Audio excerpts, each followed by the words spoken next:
Hello friends, welcome back to my channel. तो आज के इस वीडियो में हम लोग BPSC 146 most important question and answer दिसंबर 2025 के लिए करेंगे, जो इस बार एग्ज़ाम में आने की बहुत ही ज़्यादा हाई चांसेस हैं।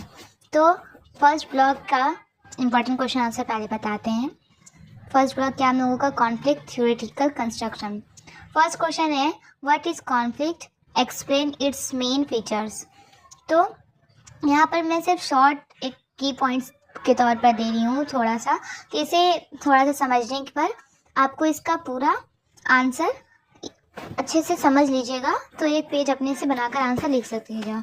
जैसे जब भी कुछ वर्ड इस कॉन्फ्लिक्ट दिखे उसका एक्सप्लेन कीजिए, उससे मतलब रिलेट करके एग्जाम्पल दीजिए, तो इससे बहुत ज़्यादा अच्छे मार्क्स आते हैं। आंसर क्या है, conflict means a situation where two or more individuals or groups have different interests, goals, values or needs and they oppose each other. Features of conflicts involves two or more parties, difference of interest or opinion, can be individual, group or social. Conflict can be constructive or destructive. ठीक है, ये question बहुत important था। Question number 2, types of conflict. Answer, main types of conflict are 1 number interpersonal conflict, conflict within a person. 2 number interpersonal conflict between two person. 3 number intra-group conflict within a group. 4 number intergroup conflict between two groups. Social conflict related to caste, class, religion, gender. ये भी question important था आपके exam के हिसाब से। Question number 3, explain the causes of conflict. Answer, causes of conflict include scarcity of resources, difference in values and beliefs, power inequality, poor communication, social and economic inequality, prejudice and discrimination. Question number 4, distinguish between conflict and violence. ये भी question बहुत important है, अक्सर ये question आ जाते हैं exam में। तो आंसर क्या है, conflict is a natural disagreement but violence is the use of physical force. All violence comes from conflict but not all conflicts lead to violence. तो ये जो इतना शॉर्ट आंसर है ना, ये सिर्फ आंसर नहीं, ये एक की पॉइंट्स है जो ये लाइन पढ़ कर आपको थोड़ा सा पूरा इसका समझ में आ रहा है कि क्या चीज़ है ये। तो इसको अच्छे से समझ के आपको 1-2 पेज बढ़ा चढ़ा के लिखना है। ये मैं इंपॉर्टेंट क्वेश्चन बता रही हूँ और इसका थोड़ा सा आंसर बता रही हूँ की पॉइंट्स के तौर पर, ओवरऑल ये क्या है। ठीक है, तो ब्लॉक 2 से हमारा conflict management. Question number 5, what is conflict management. Answer, conflict management means controlling, reducing और handling conflict in a peaceful way so that it does not become violent. Question number 6, most important question है ये दोस्तों, methods of conflict management. Answer, negotiation, parties talk and reach agreement. 2 number mediation, third party helps. 3 number arbitration, third party gives decisions. 4 compromise, both sides adjust. 5 avoidance, ignoring conflict temporary.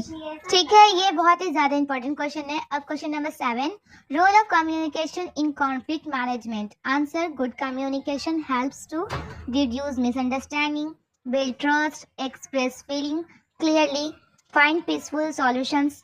Poor communication increase conflict. दोस्तों, अगर आपको समझ में आ रहा है, अगर ये video आपके लिए हेल्पफुल है तो प्लीज़ मेरे चैनल को सब्सक्राइब कीजिए, कमेंट करके बताइए कि क्या और इम्प्रूवमेंट किया जाए, आपके लिए क्या और दिया जाए। प्लीज़ मेरी हौसला अफजाई के लिए, मेरी कॉन्फिडेंस के लिए आप लोग कुछ कमेंट कीजिए कि कैसा लग रहा है आपको पढ़ना, ताकि मैं आप लोगों के लिए और अच्छी अच्छी वीडियो बना के आऊँ और आपकी हेल्प करूँ। तो चलिए देखते हैं question number 8, important question, what is negotiation, explain its types. Answer है इसका टाइप्स। ठीक है, ब्लॉक 3 से peace building. Question number 9, what is peace building. ये बहुत ही ज़्यादा हाई चांसेस है एग्जाम में आने के लिए। पीस बिल्डिंग क्या है, तो peace building is the process of creating long-term peace by addressing the root causes of conflict and strengthening society. So this question is very important for December 2025 exam. Okay, so you have to learn this answer for your exam to gaining more marks. Okay, question number 10. Difference between peacekeeping, peacemaking and peace building. ये भी exam में अक्सर question पूछ लिए जाते हैं, तो आप लोग ये तीनों वर्ड क्या होते हैं अच्छे से समझ के जाना आपको. तो peace keeping means maintaining peace after conflict, peace making ending active conflict, peace building preventing future conflict. Okay, question number 11. Role of education in peace building. Peace building में एजुकेशन का क्या रोल होता है? तो answer, education helps peace building by promoting tolerance, reducing prejudice, teaching human values, encouraging dialogue. Question number 12. Role of civil society in peace building. Answer, civil society organization help by promoting human rights, conflict mediation, community development, awareness programmes. इस तरह से point wise करके अगर answer लिखिएगा तो बहुत ज़्यादा marks में. जैसे एक पॉइंट हुआ ना प्रोमोटिंग ह्यूमन राइट्स, इससे लेके पूरे एक पेज पर लिख दीजिए आंसर. बहुत अच्छा, तो आप समझ गए होंगे मैं कैसे बोल रही हूँ आपको लिखने के लिए. क्वेश्चन नंबर ब्लॉक 4 से contemporary peace initiatives. Question number 13. Explain Gandhian approach to peace. तो answer, Gandhian believe in non violence, अहिंसा, ट्रुथ, सत्य, dialogue instead of force, moral power over violence. तो ये भी क्वेश्चन आपके लिए इंपॉर्टेंट है. Question number 14. Role of United Nations in peace building. Answer, UN promotes peace through peace keeping missions, conflict mediation, humanitarian aid, promotion of human rights. Question number 15. Gender and peace building. Answer, women play an important role in peace building by community mediation, promoting harmony, post conflict reconstruction, supporting victims. तो ये question भी थोड़ा देख के जाइएगा. जो question मैं आपको बता रही हूँ बहुत अच्छे से नहीं देख के जाना है, बस थोड़ा सा ऐसे देख के जाना है. अगर आ गया तो क्या लिखिएगा. तो जो मैं बोल दे रही हूँ ना ये क्वेश्चन इंपॉर्टेंट है, तो वो क्वेश्चन इंपॉर्टेंट है, वो आने के मोस्टली 99% चांसेस हैं. ठीक है, और जो मैं ऐसे दे रही हूँ बता रही हूँ इसको भी आपको अच्छे से एक बार देख के जाना है. ये भी आ सकते हैं 85%. ओके, तो explain contemporary peace initiatives. Answer, modern peace initiative include dialogue and diplomacy, international cooperation, NGO involvement, use of technology for peace awareness. ठीक है, तो आज के लिए इतना ही. कमेंट करके आप ज़रूर बताएं, मैं आपकी कमेंट का वेट करूँगी.